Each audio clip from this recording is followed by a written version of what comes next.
Sindh high court ने Sindh public service commission का डॉक्टरों की 18 ग्रेड की पोस्टिंग के लिए इम्तिहान लेने के केस में उम्मीदवारों को इंटरव्यू के लिए अहल करार देते हुए उन्हें इंटरव्यू कॉल करने की हिदायत कर दी है।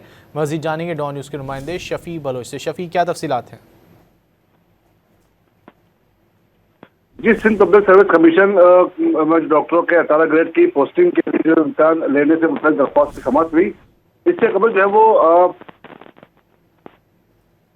FCPS पोस्टिंग ग्रेजुएट और एमफिल की डिग्री हासिल करने वाले उम्मीदवारों को इम्तिहान की इजाज़त जो है वो दी गई थी, लेकिन इसमें दरख्वास्त दायर की गई थी सिंध हाई कोर्ट में, जिसमें मौखिक इख्तियार किया गया कि इम्तियाजी नंबर हासिल करने वाले तलबा को जो है वो इंटरव्यू में नहीं बुलाया गया और इंटरव्यू में कॉल न करने के खिलाफ जो है वो दरख्वास्त गुजार ने अदालत से रुजू किया और इसमें जो है वो सिंध हाई कोर्ट ने उम्मीदवारों को इंटरव्यू के लिए अहल करार देते हुए इन्हें इंटरव्यू कॉल करने की जो है वो हिदायत कर दी।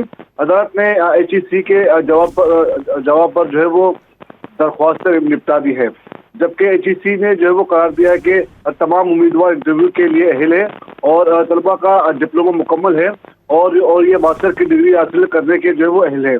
और इस पर जो है वो दरख्वास्त में सेक्रेटरी सेहत और इसके अलावा मुतल्लिका अफसरान को इदारों को जो है वो इसमें फरीक बनाया गया है। अदालत ने तरफेन के दौरान सुनने के बाद जो है वो दरख्वास्तें निपटाते हुए हुक्म जारी कर दिया है। जी शफी, बहुत शुक्रिया इन तफसीलात के लिए।